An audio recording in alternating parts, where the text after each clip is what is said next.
السلام علیکم ورحمۃ اللہ وبرکاتہ۔ میرے پیارے عزیز دوستو، آئیے گا آج میں آپ کی خدمت میں چاروں کل پڑھنے کے کیا کیا فائدے ہوا کرتے ہیں حدیث پاک کی روشنی میں آج آپ کو بتانے کے لیے جا رہا ہوں۔ ٹھیک ہے کہ حضور صلی اللہ تعالیٰ علیہ وسلم جب رات کو بستر پر سونے کے لیے چلا کرتے تو آپ کون کون سی صورتیں پڑھا کرتے تھے، کون کون سی دعائیں پڑھ کر کے سوتے تھے، تو یہ بڑے دھیان سے آپ سنیے گا کیونکہ بہت سارے لوگوں کو اس کے بارے میں جانکاری نہیں ہوتی ہے۔ آئیے گا حدیث پاک کی روشنی میں بڑے دھیان اور بڑی توجہ سے سنیں۔ دیکھیے گا، حضرت عبداللہ ابن عباس رضی اللہ تعالی عنہما سے روایت ہے کہ اللہ کے نبی صلی اللہ تعالی علیہ وسلم نے ارشاد فرمایا کہ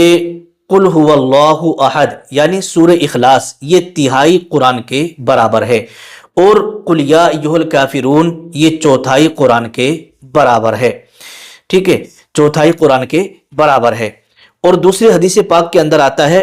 کہ مسند امام احمد بن حنبل کے اندر یہ حدیث پاک ہے، حضرت سیدنا معاذ بن انس رضی اللہ تعالی عنہ سے مروی ہے کہ حضور صلی اللہ تعالی علیہ وسلم نے ارشاد فرمایا کہ جو شخص 10 مرتبہ سورہ اخلاص پڑھے گا، کتنی بار؟ 10 بار پڑھے گا، تو اللہ تبارک و تعالی اس کے لیے جنت میں ایک محل جو ہے اسے عطا کرے گا۔ سمجھے، اس کے لیے ایک محل بنا دیا جائے گا۔ حضرت سیدنا عمر ابن خطاب رضی اللہ تعالی عنہ سے انہوں نے عرض کیا، یا رسول اللہ صلی اللہ تعالی علیہ وسلم، پھر تو ہم اسے کثرت سے پڑھا کریں گے، پھر تو ہم اسے یعنی سورہ اخلاص کو، قل هو اللہ احد کو ہم کثرت سے پڑھا کریں گے۔ تو حضور صلی اللہ تعالی علیہ وسلم نے ارشاد فرمایا، اللہ تبارک و تعالی بہت زیادہ عطا فرمانے والا ہے، آپ اسے جتنا پڑھو گے اللہ رب العزت اتنا ہی زیادہ آپ کو عطا فرمائے گا۔ تو سورہ اخلاص یعنی قل هو اللہ احد پڑھنے کے بے شمار فائدے ہیں، تو آپ اسے روزانہ ضرور پڑھا کریں۔ اب آئیے گا، تیسری حدیث پاک ہے، سنن ترمذی کے اندر یہ حدیث پاک موجود ہے کہ حضرت انس رضی اللہ تعالیٰ عنہ سے مروی ہے کہ اللہ کے رسول صلی اللہ تعالیٰ علیہ وسلم نے ارشاد فرمایا، جو شخص روزانہ 200 مرتبہ، کتنی بار؟ 200 بار قل هو اللہ احد پڑھے گا تو اس کے 50 سال کے گناہ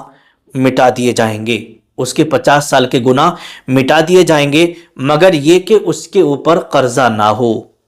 اس کے اوپر کسی کا قرض نہ ہو۔ بہت سارے لوگوں کو آپ نے دیکھا ہوگا کہ جب وہ کسی سے قرضہ لے لیتے ہیں نا تو قرض لے کر کے بھول جاتے ہیں، جس سے قرضہ لیا ہے بیچارہ وہ انتظار کرتا رہتا ہے کہ آج لوٹا دے میرے پیسے، کل لوٹا دے میرے پیسے۔ جو وقت دیا ہوتا ہے 4-6 مہینے کا، وہ وقت بھی نکل جاتا ہے، 1 سال ہو جاتا ہے، 2 سال ہو جاتے، قرض لے کر کے بھول جانا۔ دیکھیے گا، جب بھی آپ کسی سے قرض لینا تو اسے لوٹانے کی آپ کو فکر ہونا چاہیے۔ جو شخص قرض لے کر لوٹانے کی فکر کرتا ہے تو اللہ تبارک و تعالیٰ اس کے یہاں پر غیب سے پیسوں کا انتظام فرماتا ہے، جس سے کہ وہ لوگوں کا قرض ادا کر دے۔ نیت ہونا ضروری ہے پہلے، اور ہماری نیت ہی نہیں ہوگی تو کہاں سے انتظام ہوگا، ہے نا؟ تو اس لیے فرمایا ہے کہ جو شخص روزانہ 200 مرتبہ قل هو اللہ احد پڑھے گا تو اللہ پاک اس کے 50 سال کے گناہ اس کے 50 سال کے گناہ مٹا دیے جائیں گے، مگر یہ کہ اس کے اوپر قرضہ کسی کا نہ ہو۔ اگر قرض ہو تو وہ اسے ادا کرے تاکہ وہ سورہ اخلاص پڑھنے کا فائدہ اسے مل سکے۔ ٹھیک ہے، سورہ اخلاص جو ہے قل هو اللہ احد اللہ الصمد لم یلد ولم یولد ولم یکن لہ کفوا احد، یہ سورہ اخلاص ہے، اسے آپ پڑھیے گا۔ اب آئیے گا، دیکھیے گا، بخاری شریف کی حدیث پاک ہے، حضرت عائشہ صدیقہ رضی اللہ تعالی عنہا سے مروی ہے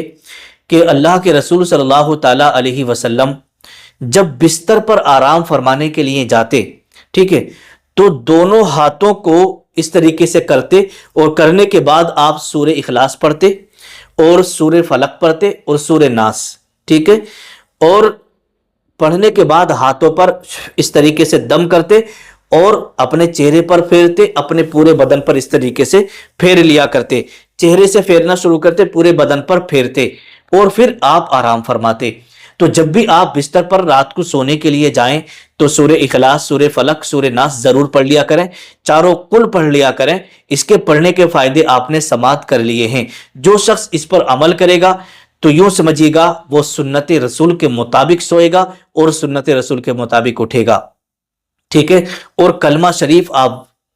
پڑھتے رہیں اور درود شریف کا ورد کرتے کرتے آپ سو جائیے گا انشاءاللہ۔ یوں سمجھیے گا جب آپ اٹھیں گے تو آپ کا ایمان بھی تازہ ہوگا اور پوری رات آپ کے حفاظت بھی رہے گی۔